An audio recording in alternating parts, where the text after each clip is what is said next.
Hello. Today's story is by a Reddit user by the name of Ash, the Altar. Enjoy. My mom always used to give me dolls and puppets for my birthdays. She knew I really loved them. All kinds of them, cluttering my room. I didn't mind that though. They were comforting to me. Because my dad didn't like me, he hated me even. Always wanting to hit me, trying to strangle me with my favorite puppet strings. I still have the scars on my neck from those times. I'm glad my mom was nice though. I loved her so much. Sadly, she and my dad went somewhere together, but they got into a car crash. They both died. I've been alone ever since. Why don't I have friends, you ask? That's because everyone thinks I'm creepy. I don't go to school, so I can only see the other kids living on my street.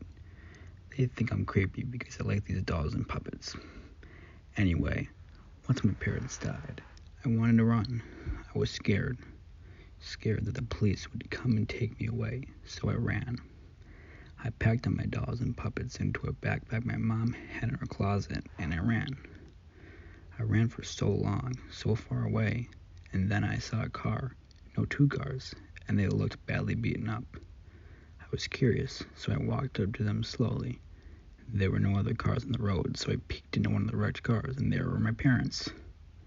They were covered in tons and tons of blood, and I could tell just by looking that some limbs were broken. I should have been shocked, definitely, but I didn't seem to show much emotion. I was surprised that they were there, of course, but I don't know why I didn't scream or something, like any normal person would. I just kind of stared. I looked around, still hoping nobody was there, and saw something else. A Ferris wheel. Out here, in the middle of nowhere. It looked like there was an old abandoned amusement park in the woods, because there were no lights on the rides or anything, and it was pretty dark outside, so you would definitely see them if you were there. I was curious, so I wanted to go there, but something in me didn't want to leave my parents behind. Maybe. Could I turn them into puppets? Why not? They are my favorite toys. So I decided to take my parents out of the mangled car and take them with me. One of my dad's arms was ripped off when I took him out after my mom, but I could grab it, so I put it in the backpack. I tried to lift them, but they were too heavy, so I decided to drag them through the woods until I got to the park. It didn't seem like it would take too long to get there. I was right. I got there pretty quickly, and just as I heard police sirens coming from where I had found my parents, the police are probably either looking for me or checking out the crash, maybe both. Maybe I could turn them into puppets too. If they come up this way, you're probably wondering how can I do that? Well, I've heard of these special flowers that make your whole body go numb if you smell them, and you can't move. It's permanent too. My dad was trying to grow some, probably so he could use them on me, but I found a stash of seeds one day and hid them in my room ever since. It turns out the seeds also give off that smell that makes you go numb, so I smell them every day once in a while, and I've gotten an immunity to them. I took them with me when I put my dolls in the backpack. I just need to grow them, but that would take time. They are wildflowers though, so maybe there was some nearby, I thought. I went through the park to the other side and spotted some of them. I happily picked some and took them with me to the spot where I left my parents. They are already dead though, so I can't use the flowers on them.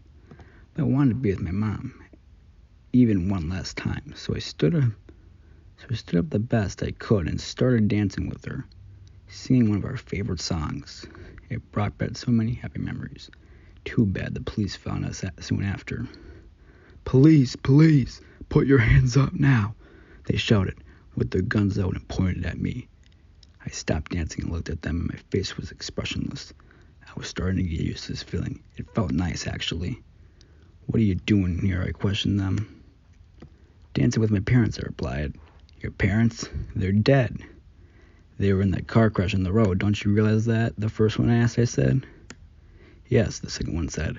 How did they get up here? Did you bring them here? Yes, I'm bored. Bored? Well, how about we take you with us? We have a bunch of games you can play in the car. they said as they put their guns back in their holsters slowly, probably to avoid scaring me.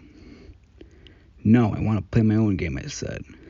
And what is that? The second one questioned. Puppets, I said. Oh, that sounds simple enough, the first one nodded in reply. Do you want to play with me? I questioned. Yeah, we'll play with you, why not? The second one said happily. The first one nodded in agreement. Great, I said, my voice beaming with happiness. But first, I want to give these to you. Thanks for being so nice, I said, as I picked up the numbing flowers and handed them to both officers. They smiled and thanked me, but that only lasted a few seconds because their bodies started to go numb. Within a minute, they had collapsed on the ground. While they were whining and yelling at me, I took all their weapons and stuffed them into the backpack. I kneeled down at them and said, "Now we can play." I took a few of my other puppets out of my backpack and took the strings off of them. I tied them together to make them longer and tied them super tight to those policemen's wrists and ankles.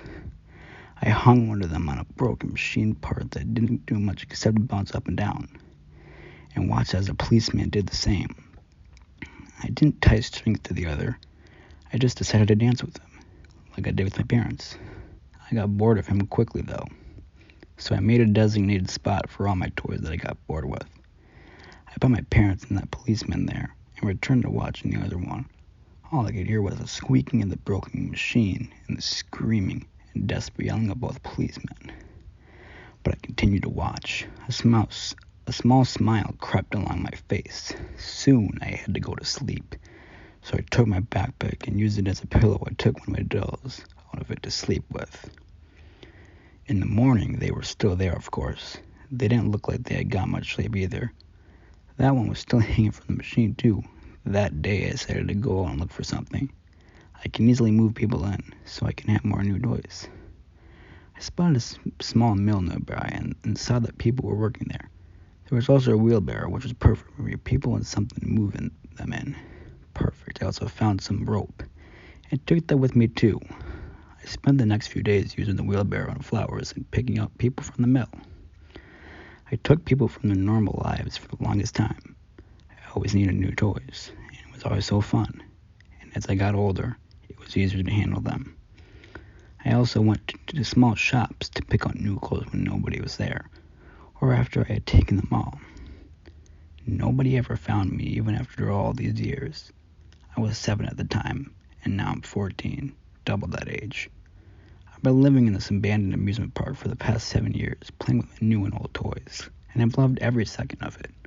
Of course, some have started to decay, but that doesn't bother me. The ones that still stay together, I still play with. I use the rope for making nooses for some of my